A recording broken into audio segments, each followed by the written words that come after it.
I'm Kamika Dillard, certified ACC professional coach and CEO of S.A.V.E Coaching. At S.A.V.E Coaching, professional growth isn't one size fits all. That's why we've created 3 ways to support you.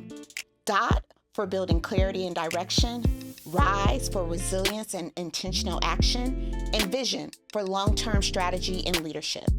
Each program is designed to help you move through setbacks with confidence and clarity and create momentum that lasts. No pressure, no hustle, just real progress. Ready to explore what's possible? Book a free discovery call at S.A.V.E.coaching.com.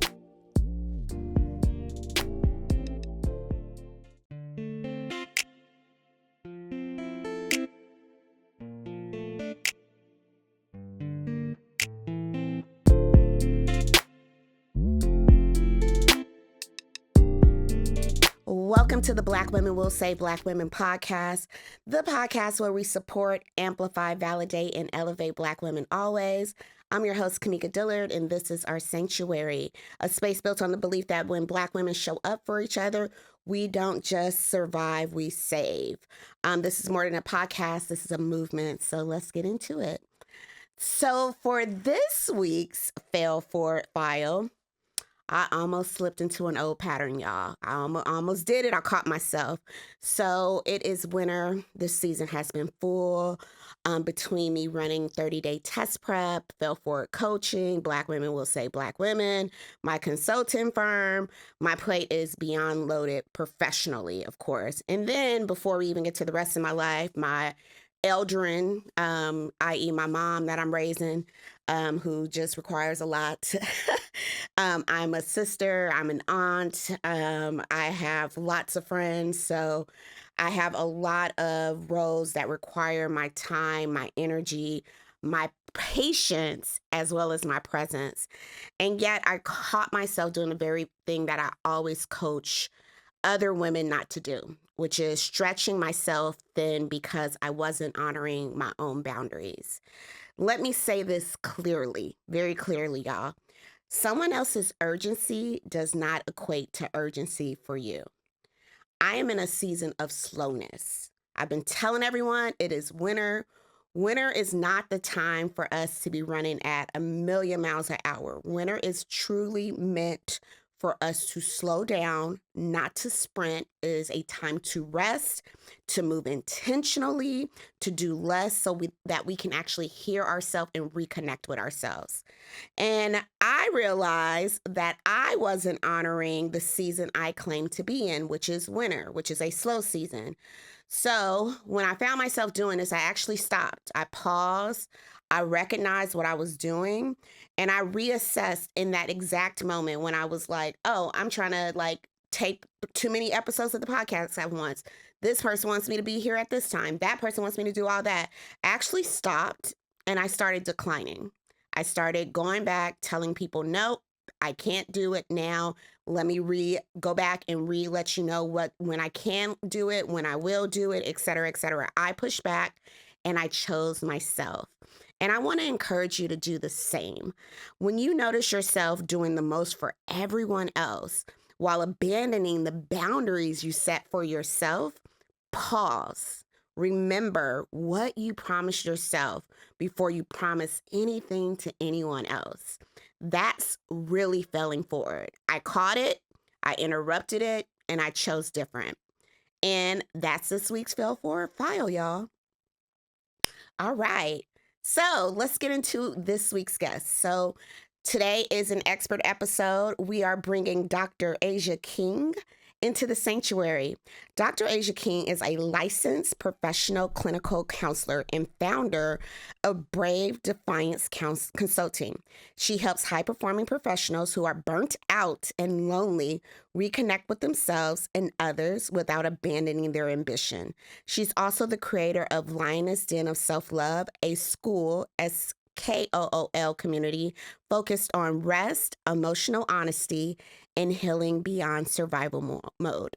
Let's welcome to the sanctuary, Dr. Asia King. Hey, everybody. How are you? Thank you for having me on. This is amazing. Awesome. Thanks for being here. How are you? I am well.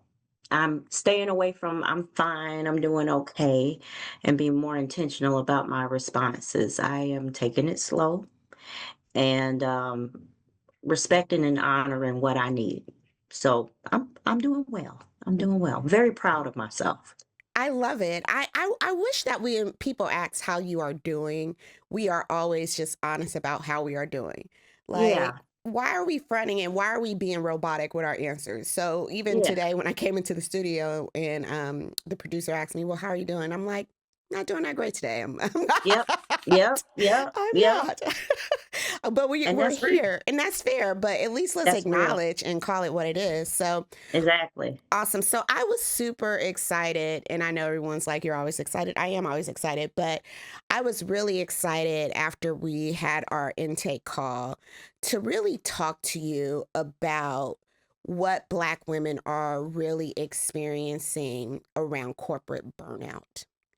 And you named it so like eloquently in terms of the systematic oppression of being in white workplaces.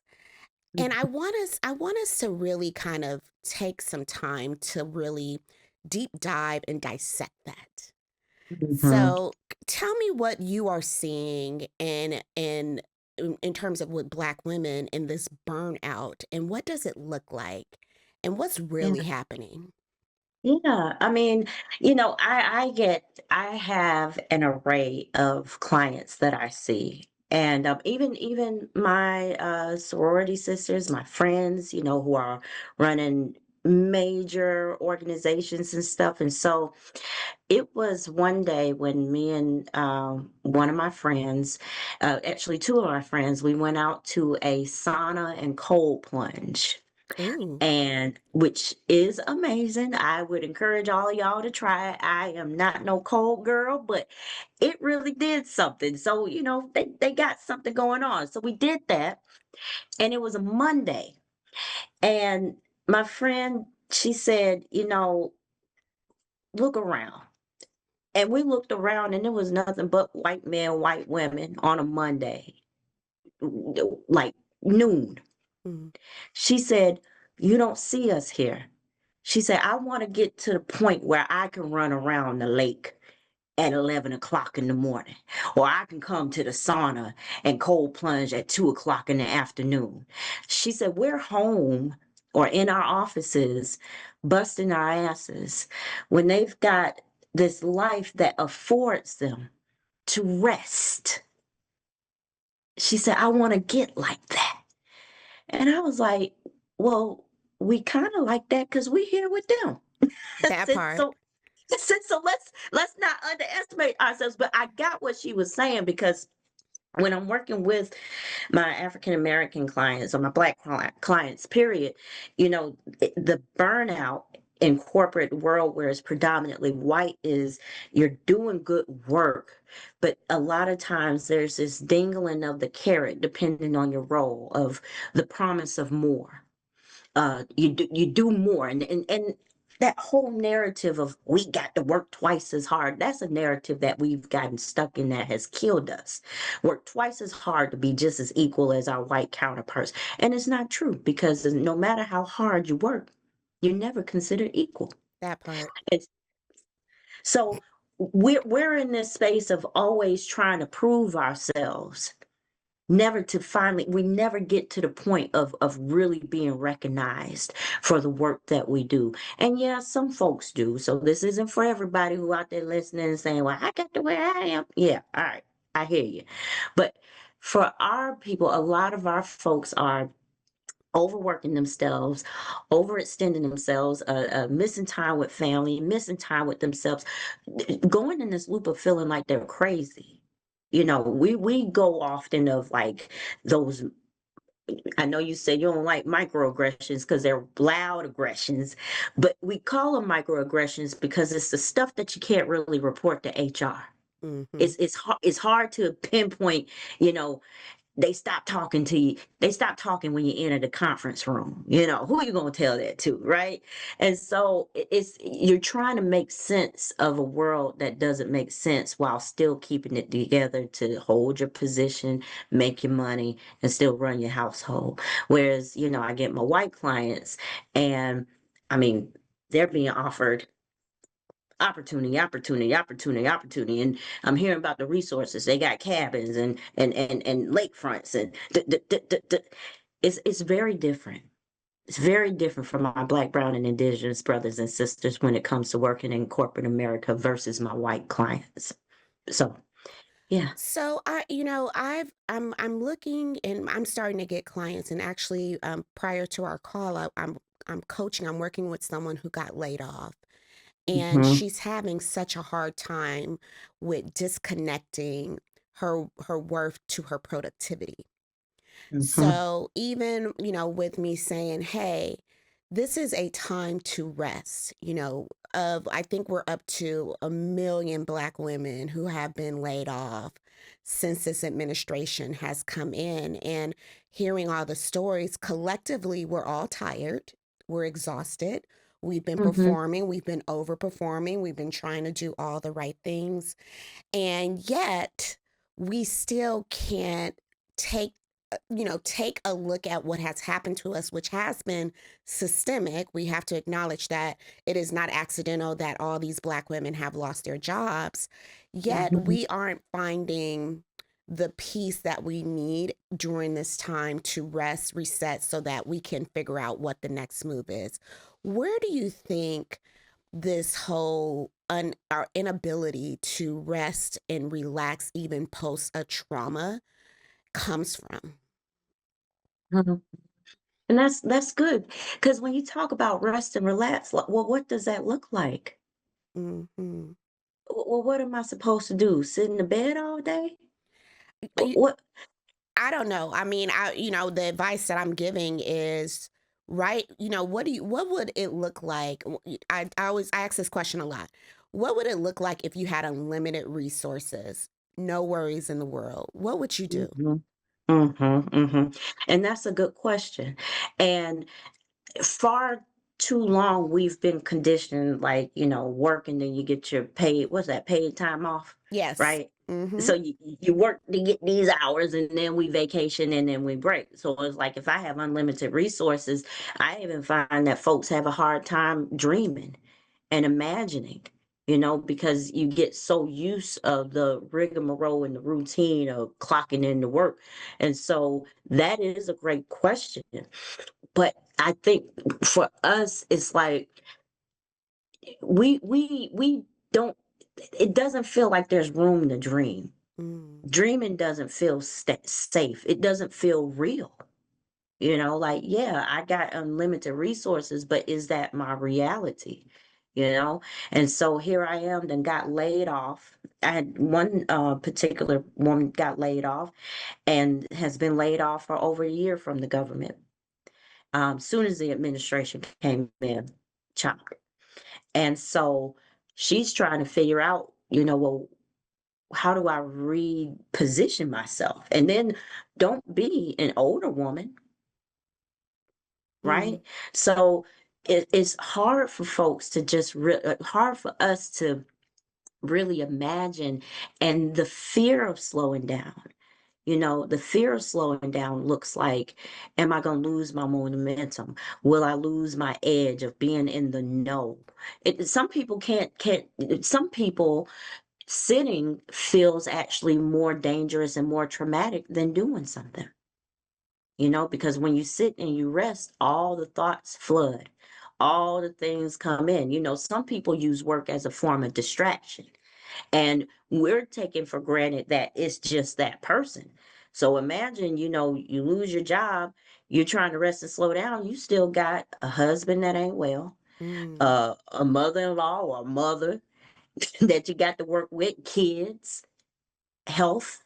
So a lot of times it's not just us losing the job, it's losing that identity that didn't connect with the other pieces of your life. I don't know who I am without my career. So what? What do I do? And so I think it's hard for people to just really rest in that because, well, what were you doing before then? You weren't really doing the work, or you were trying to do the work, but there was no room to really sit in it and rejoice in it. So now you got to really sit with yourself, and that's hard. It is hard, but what would you advise folks to do post layoff in terms of sitting in it and resting? What I usually advise folks to get in community, be with others. Like, just because you're not working doesn't mean there aren't other spaces that you can still find fulfillment. Let's look at hobbies in the meantime. Now, this isn't, you still got a living to make, sure, but let's get you with a job coach. Let's get you in community. Networking, events are really good.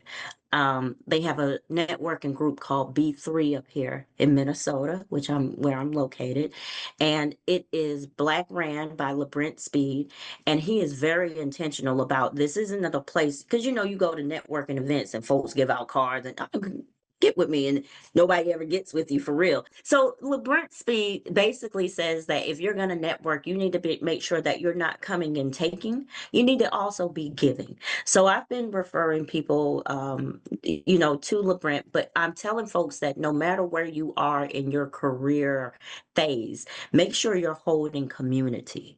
Don't become an island. Don't be isolated. Be able to hear from others so you can generate ideas of what to do next. Get a hobby. You are not your career. You are not just your job, right? You need to go dance. You need to learn how to do pottery. You need to go learn to do archery. You need to learn how to sew. Like, do something that really brings out creativity. Move your body. We get so stiff and so stuck in our ways that it stays in our body. So I'm all about not just the practical pieces, but also the somatic pieces. Talk to your circle, talk to your friends, and if nothing else, get you a good therapist because this is hard. This is hard. There's no one way to heal, especially, Target had that massive layoff. I think around about November, December, end of the year, Christmas time. Yep. Laid a whole bunch of folks off, and they discharge people who make the most because if you're trying to save money, you're gonna cut the folks with the right. So you think about those folks that gave 20 years, 20 years. Now what do I do? Right? So it's not just one solution, but definitely make sure you're not isolating yourself. Cry, feel what you need to feel. This isn't about like suck it up, buttercup, get over it. Feel what you need to feel. That's real. And be honest about it. Don't just say you're fine. Really say, I'm struggling right now. I love us naming what we're going through, but I also want us to acknowledge that we can't tie our identities to these workplaces. And for some weird reason, and maybe because I've experienced multiple layoffs. This is not my first rodeo, and we joke as millennials, and hey, we've been through so many unprecedented events in our whole lifetime since we were kids that what was supposed to be the standard for our parents was never going to be the standard for us. Like, Hmm. every time we think we're getting ahead, there's something that knocks us 3 steps back, et cetera, et cetera. I want us to talk to the people who are still working because I know that the show was centered around people who have been laid off, but I Hmm. think there has to be a shift for the women, especially the Black women who are still currently employed and holding space in these places that aren't meant for us. And we know that community is important. What type of tips should we be thinking through to give to those women who are seeing the chaos around them? And how can they be proactive in their approach to ensuring that they're just not enveloped in their work? Yeah. Start. I think every person should have hobby. And I'm big on hobbies because Me it's too. like outside of what you went to school for, a lot of folks leave corporate America and they go, I know folks leave corporate America, go open a food truck. Go, there's a lady that I've worked with. She does like diaper stations at festivals. So diaper and changing stations for, families and stuff. Have something else outside of your job because they own it. It's theirs. I tell folks often, unless you're going to retire out of here, this is not your forever. For some people, it's not, but that's a very low population. Like you said, our parents taught us go to school, get you a job, retire out of there. Stay as long as you can. I could never understand folks that stayed 40 years at a job. I'm like, you like that, folks, for that long? Like you could be. I could not get that. And I remember getting into the work world thinking, okay, I got to find something and stay. But that hasn't been my story. I've been to, I can't even count different places. But what I learned was don't get comfortable, learn what you need to learn, but at some point, know when you've stopped growing in an organization, you know, um, understand when you've hit your cap. Because sometimes people stay out of comfort. Yep. It's just comfortable. And fear. Not and fear. They're tired, they know the job, but they don't really like it. It's just you don't want to go meet new coworkers. You don't want to learn a new system. You have to stay curious. Mm. Stay curious, stay open. Visit talk to your friends about what they're experiencing in their workplaces and what the culture is like. But I'm encouraging people who are still working, have a backup plan. Have a backup plan because if for any reason they decide that their work isn't scaling or they can't keep up with the economy, what are you going to do? No, I'm with you. I think where Yeah. people are like, okay, have a backup plan. That sounds like have a side hustle. Well, I don't know what to do. I don't hmm know what I should be doing, et cetera, et cetera. What's your advice for people when you say have a backup plan? Once again, find your interest. Stay. So this is the part where, you have to start looking at routine. And so burnout is about, not feeling connected with yourself, losing joy, losing interest, right? Because we get in what I call the autopilot professional. Mm. You you get up, get your kids to school, grab your cup of coffee, head out the door, go to work, do your 9 to 5, get your kids from school, go home, cook dinner, go to bed. And some folks really, have that kind of routine. And I'm not saying routine isn't good, but you start to lose your sense of wonder. You lose your sense of playfulness. Yes. I do a lot of lectures and trainings and stuff, and you all the time, every training is experiential. So we're gonna do something, right? You ain't gonna just hear me talk. We gonna have fun because one of the big things is as adults we lose our sense of play. Yep. We get so serious and so bills, bills, bills, family, family, family, job, job, job. And then now, yeah, you can't do a side hustle or do anything of hobby or be with other folks because you're mechanical and you lose fantasy, you lose your ability to imagine yourself outside of that role. That's why I love folks that do cosplay. I love dressing up. I dressed up as I don't know, some girl out of a comic. I can't even remember the girl's name. But I had on my cape, I had on the big ring and some stockings. And I didn't do it good, but I had so much fun. I had so much fun. During my sessions, I love Halloween. I got my killer clowns mug that I'll have. And I love it because if I keep a youthful spirit, if I stay curious in my routine, then that anyway that anything that happens or it shows up, I've got something to attach joy to. Mm. I have something that I can connect because I'm not just a therapist. Mm. I'm not just a mom. or a sister. I'm a woman that likes to travel. I'm a woman like to dress up. I'm a woman that likes I pole dance for fun. Come I on pole now. baby, listen. And every year we have a what they call it, like a review, and I do my review. And that is my piece, so that no matter what happens, I'm not just one dimensional. Yes, I love that. I love that. And you know what's funny is I don't think people realize the power of playfulness because it keeps your imagination going. Mm-hmm. It keeps you, Mm-hmm. like you said something about being curious and stuff. And you know, curiosity, you know, they say curiosity kills the cat, but like a cat has 8 lives. Curiosity almost allows you to continue to reinvent and Yeah. keep you thinking about something Yeah. new and all that stuff. Yeah. So I love, like, let's get curious again. Let's get playful again. Yeah. Cuz I have hobbies. I golf, I bowl, you know, Yes. I had things, you know, and you know, I always say even with everything I do, it's like you will never I'm never going to be just one thing or even attached to something professionally.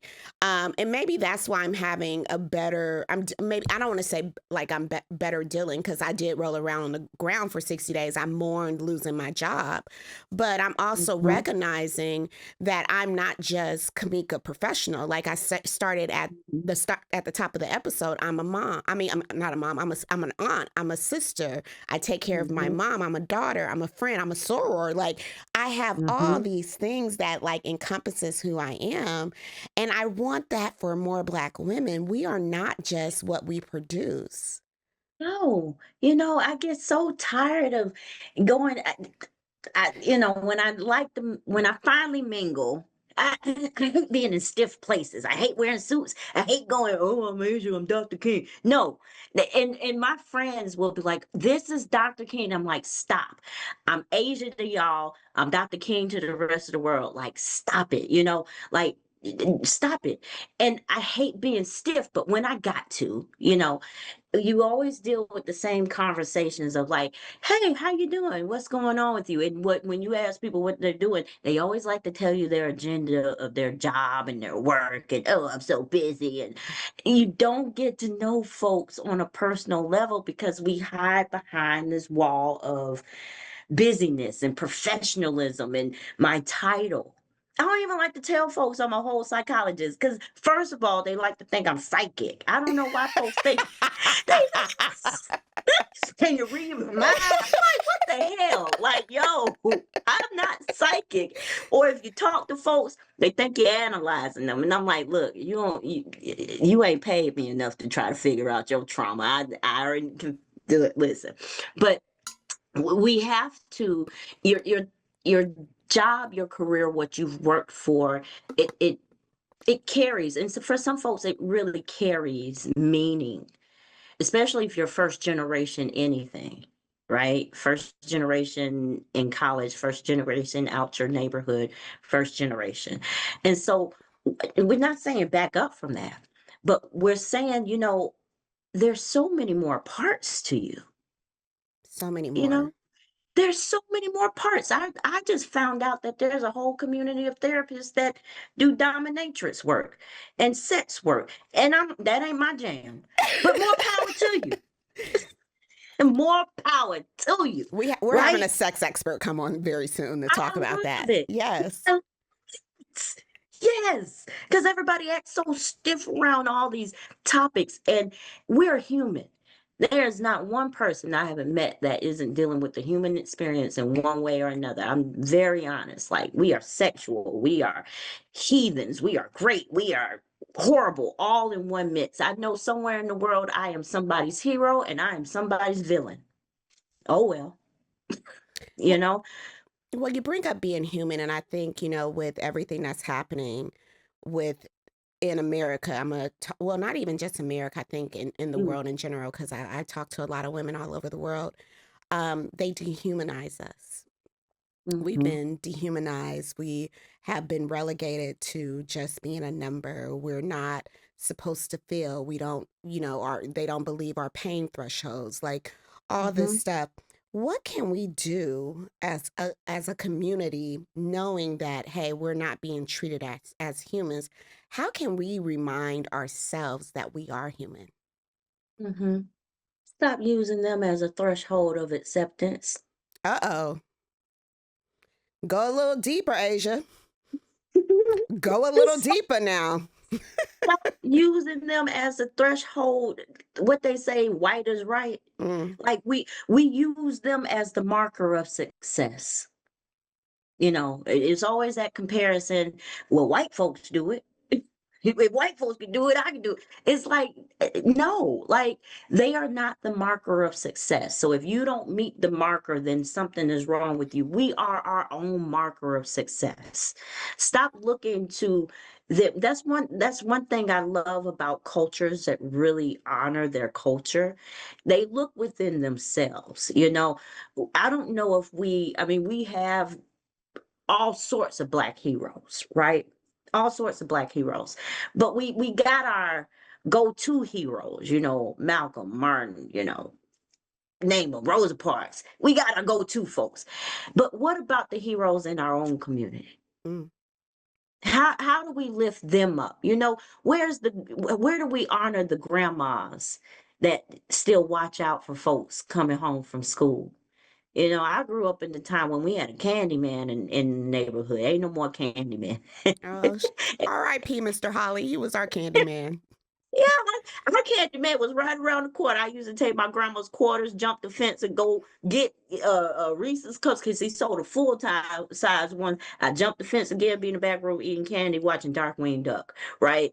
And so we don't we need to honor more of us as the example of success. Mm, We measure it according to whiteness, but that's systematic. it That's is. systematic, right? But if we can move away from that to start looking at the local heroes, the teachers, the politicians, even nobody who doesn't have a title, the folks who are just, I love seeing going to my grocery store and seeing the same clerk there. It's about community and family and knowing that we are special without title. We are special without the credentials. We have a lot of great jewels within us. We just have to see it within ourselves. And we know this to be true because we say that without Black culture, there will be no culture in America. There will be no culture in America. We start all the trends. We say what makes everything cool. They go and then they try to bite us and don't give us credit. We already know this. We need Mm-hmm. to remind ourselves, especially during this time, like, and we know we're seeing it anyway with Mm-hmm. what's happening since you're in Minnesota. Black people aren't participating in what is happening, and we know that the needle is not moving how they think it should move because Black women specifically have said, "We gonna sit this out. Y'all gonna fix your own mess." I love it. So we I already love it. know how much power and how much influence and how we move things around. We just need to remind ourselves consistently about it. So Absolutely. I want to talk about your program that you created called "Putting Me First, Get Over It." Mm. And I would love for you to kind of tell us, how did you create the program? What was the basis for creation of the program, and tell us a little bit about it. Absolutely. So the Putting Me First, Get Over It is on a platform called School, SKOOL. It's in a relatively new platform, which I just kept on seeing on Facebook. And Yep. so I was like, I love Facebook. And so I jumped on, and it allows you to take what you want to do and not just, how we just kind of post, but this is an opportunity to bring people to your school to get fully engaged in your content. So we're talking, we have live sessions, we're chit chatting, about what we're going through. And so mine is, I'm putting myself first, get over it. It really just came out of, where did it come from? I think somebody had made me mad, and I was like, you know what? Can I cuss on the show or no? You've been cursing already. Keep going. On hell. Okay. Okay. Well, there was a moment where I was like, fuck this shit. And I was like, you know what? I'm always looking after everybody. I'm always checking in on everybody, but people forget to check on me. Mm. So I mean, not that I wasn't already doing what I wanted to do, but yeah, I was like, this is the year 2026 where I'm really going to like take care of myself. I'm going to say more no to things that don't feel good. I'm going to say yes to more things that are challenging. I'll still check in, but I'm gonna check in when I feel like I want to check in and not feel bad about it. Not feel like, oh, maybe you should help them. No, hell no. Let them help themselves. Everybody got the same opportunity as me. Help yourself, right? And so I wanted to create a place where we can get out of that feeling like we got to do for others and abandon ourselves. We got to stop abandoning ourselves. Like, if you don't want to participate, say no. I had somebody at a meeting today, and the we were talking about a business deal or whatnot, and the guy was asking me to kind of use my platform to do something, and I said, I know what will come with this, and I don't want to be tapped out for time, so I'm going to say no to this.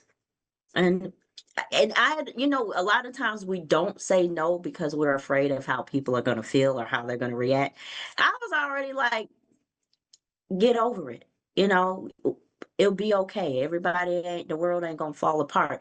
So not paying attention, not being mean or nothing. I ain't saying going and being an ass, but just being able to say no and just know that whatever you say, the other person can handle their feelings. You're responsible for your feelings. It's not for me to save you while I'm trying to save myself, because so many times people told me no and I had to keep myself together. So why can't I trust that you can keep yourself together? So this platform is about letting women come in to really just be themselves, talk about the day-to-day stuff, and build tools on how to put themselves first, guilt free. Yeah. I mean, we have to save ourselves first before we can save anyone else anyway. Hmm. We already had an expert on talking about putting our mask on first. We know we got to put our mask on first before we can go and save the people around us. We can't pour from an empty cup, which a lot of us is doing right now, completely depleted, and then Hmm. upset that people aren't showing up in the way that you expect them to. Well, everybody's tired, sis. And we got to focus a little bit on ourselves before we can go and do anything. Can you share any of the tools that you are within the program that you are helping women to maybe focus on? I know when we had our call, you talked about we don't have to keep setting goals. And I love that because I have a whole board full of goals and I'm like, well, oh, that's hard. Right, right, right. Right, right. I mean, goals are cool. It helps us to kind of look forward to something for sure. But, you know, once you reach a goal, you find that you're still not fully fulfilled. So set a goal, but chew on it for a while. Take your time with it.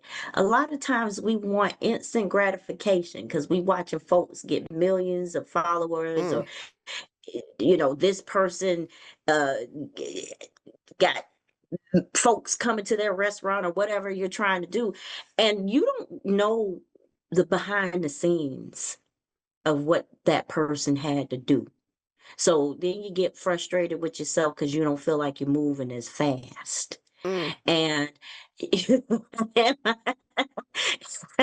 I had another call today because I'm expanding my business, and the guy asked me. He said, "Well, how soon do you want all this to happen?" I said, "Between 90 to 180 days." He said, "Whew, thank you." He said, "Because most folks want to do it within 30 days." I said, "Well, that's not realistic." I said, "What I'm trying to build is not a popcorn establishment. I want to sit and chew and marinate so that I look at this so much that when I talk about it, it just rolls off my tongue." I said, "But that's going to take some time. I got to look at it's a slow burn, but be okay with the slow." Be okay with the slow. Just because you're not at the million or the 50 folks coming today to your restaurant does not mean you're not on track. Your journey is not the same as everybody else's. Don't look left, don't look right, don't look back. In the Bible, who was it? The can't think of the lady's Lot, name. Lot and his She looked wife. Mm-hmm. what they said, don't look back. What did she do? She looked back and turned into a What pillar of happened to her? salt. Okay. What happened to her? She turned into a pillar of salt. Because you look back. Stop looking back. Stop looking to the side. You got to look forward. Your path is your path. So this is a place where we're teaching folks like, don't get distracted by what you see. Trust your process. Know that every day that you put something towards it is part of building the building, eating the elephant, climbing the mountain. You got to trust your process. The social comparison is going to be the death of all of us. Listen, and it already is killing some of us. And Yeah. I one thing I'm like I'm struggling with is, there's this pull that I'm experiencing Mm, of I know what I'm doing right now, Asia, is the right thing. I know this platform is the right thing. I know my coaching business is the right thing. I know my test prep is the right thing. What I'm building is the right thing. But there's this yes. little voice in the back of my head that's telling me, go back to corporate. Mm, The money is guaranteed. mm, You're not making enough money right now, Kamika. There's all these voices that's telling me, oh, if you go back, the money will start coming back in immediately. And I mhm, guess what I would love for us to have is a message as we kind of start to wrap this up for women who are trying to figure out what that next step is and mhm. understand that things will happen quickly, but it's okay if things are slow and steady. So, what would be your advice to someone like me who might be experiencing this pull between all these different elements? That's like, we know what we should be doing. We know that this job hasn't served us. We know that we might have been on this job for too long. We know that we should be listening to our instinct and stuff. What's your message to those women who are doubting the path and the progress and the growth and the speed? Oh yeah. Oh yeah. So recognize that that is a part. That is not all of you. That is just a part of you that is second guessing. And instead of being mad at that part, let's embrace that part like a child. Because all that part is it's really just trying to protect you. It's trying to protect you from failure. It's trying to protect you from the unknown. It's trying to protect you from embarrassment. I mean, you pick your own protection, but it's just a protective part. And so if we could stop beating ourselves up over what comes up and start looking at these parts as just a portion, not the whole. Because the major pool is like, nah, we staying out of corporate America. We ain't going back to that slave drive. We ain't doing that. Been there, done that. I ain't going back. But that other part is like, yeah, but. And instead of us being frustrated with it, ask that part of you, what are you afraid of? What do you need from me to know that I got your back? I ain't gonna let us fail. Mm. I know we've had some setbacks, but we've always bounced back. And I did it by doing this. I did my resume. I started podcast. And you run down to that part of you that I'm not going to let us fall. Thank you for your awareness. Thank you for caring about me because that part really wants you to not to survive. And we got to appreciate, like, you want me to have a job. I appreciate that, you know. So don't be mad at yourself. Get curious with that part of you. Invite it to the table. Invite it to the table. I tell my clients that our parts are like the clumps. If you know about the clumps at Yep. the table, yep, everybody talking, and Eddie Murphy and Janet Jackson, they sitting there quiet and observant. And that's our true self. We're quiet and observant as our parts are just running amok. But know that you are the head of the table. And we want to get those parts not to go away, but to recognize that you are in control. You do have a plan and you love every bit of them, and none of them are wrong because they're trying to protect you. So if we could just take away that nothing is that what comes up doesn't need to be banished. It needs to be embraced. I love it. Embrace the fear. How have Black women saved you? Support, amplify, validate, elevate. Oh man. I got some amazing Black folks. My sorors, they be lifting me up. My mama, she be lifting me up. My grandma used to lift me up. Like I've always had Black women that have looked out for me to say, Asia, I know you're better than that. Asia, do this, Asia. Like the encouragement has always been there. So Black women have always shown me love. That's why I don't get any, understand that bickerness that sometimes happens, and it does. But I've always had great Black women that have shown me, girl, you got it. You are your own boss. You are the lead. You are the head and not the tail. Go out and make forth what you want this world to see. You own it. So when I go out and I go on stage or I'm presenting, baby, y'all here to my show. I know What's that's up? right. I know That's that's right. right. Where can the people find you? Absolutely. You can find me at www.brave-defiance.online.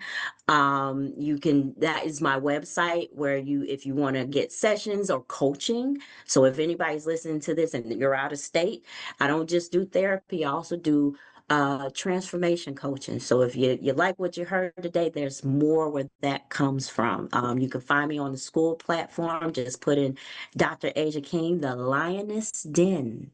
It's called the Lioness Den, baby, because the lioness, they go out, they get the food, they really make it work for the family. Okay, so trust and believe. When you come to the den, we're going to give you strength, we're going to give you hope, and we're going to get you focused on what really matters to you so that you can start giving back to yourself. I love it. Thank you, Dr. So Asia King. You've been wonderful. This has thank been you. This was beautiful. amazing. This was Yes. amazing. Beautiful platform. You're doing great work. I love it. Thank you so much. Dr. Asia dropped so many gems in the sanctuary today, and I'm overwhelmed, and it really did pour into me. I hope it's poured into you. So let's close it out with this week's SAVE strategy. We're going to flip the E from elevate to enforce. Enforce the boundaries you set. Enforce the boundaries that you have set, not just with yourself, but with others. Boundaries are important. Enforce the rest in a season that is asking you to slow down. We're in winter still, y'all.